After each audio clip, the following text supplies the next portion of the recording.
So recently, a very, very interesting court ruling happened. Or interesting, I should rather say justified court ruling, except you can maybe argue that the court ruling was a little bit too light, a little bit too easy, let's say. So here's essentially what happened.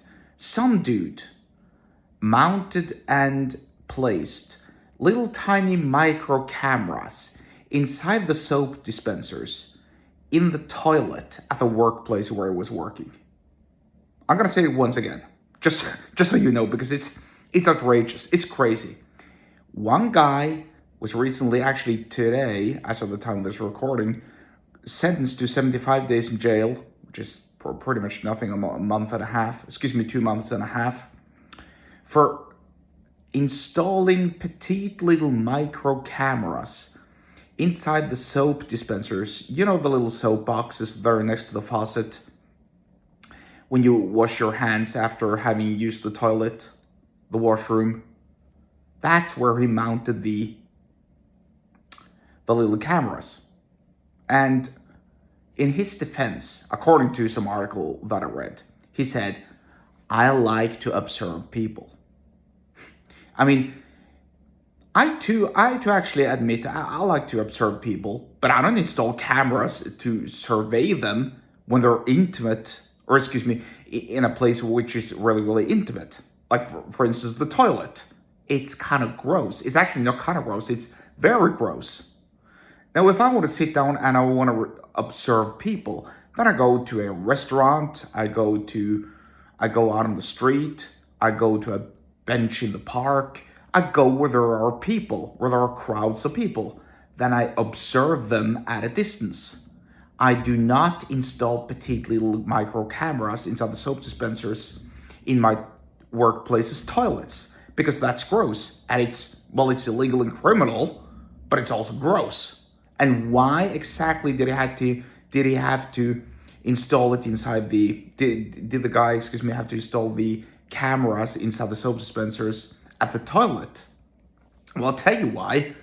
Cause he's a gross pedophile. Or he's a gross, I take that back actually, he's not a pedophile, but he's a gross pervert. That's what I meant. Yeah, a pervert. That he is. I mean, think about it. Why else would you observe people when they're doing a very, very intimate thing and you know that they're getting ready to undress and they're using the toilet and you can hear various sounds? I don't even need to go into the details of that.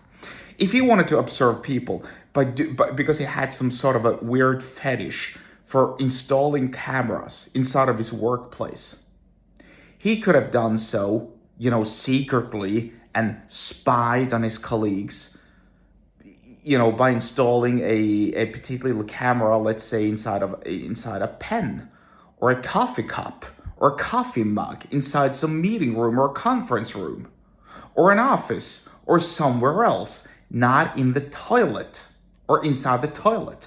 It's gross. Now, the persuasion lesson here is obvious, or the lack of persuasion here is obvious, because obviously the court didn't believe him when he said that he liked to observe people. I think they correctly ruled that he was a pervert, a gross pervert, with problems, with large problems. And as a result, I believe, well, first and foremost, he should be not having that job anymore. I assume he got fired on the spot. Second of all, a little longer prison sentence wouldn't harm him.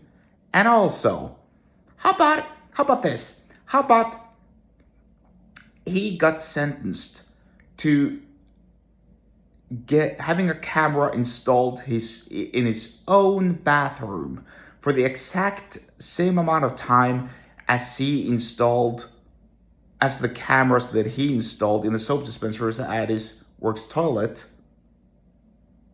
were there. How about that? Tit for tat. Eye for an eye, tooth for a tooth, camera for a camera. That's really it. And so the main lesson here, obviously, aside from eye for an eye, tooth for a tooth, camera for camera, is When you're being caught with your pants down, like I've referenced before, be honest. At the very least, if you said, I'm a gross pervert, at the very least, you would have been honest. If you're caught with your pants down and you lie, that makes you an even grosser pervert in many ways. So, bottom line is, when you're caught, don't lie. If you want to learn more about persuasion and sales, get subscribed to my email list. The link to do so is in the episode description wherever you're watching and or listening to this, and I'll see you there.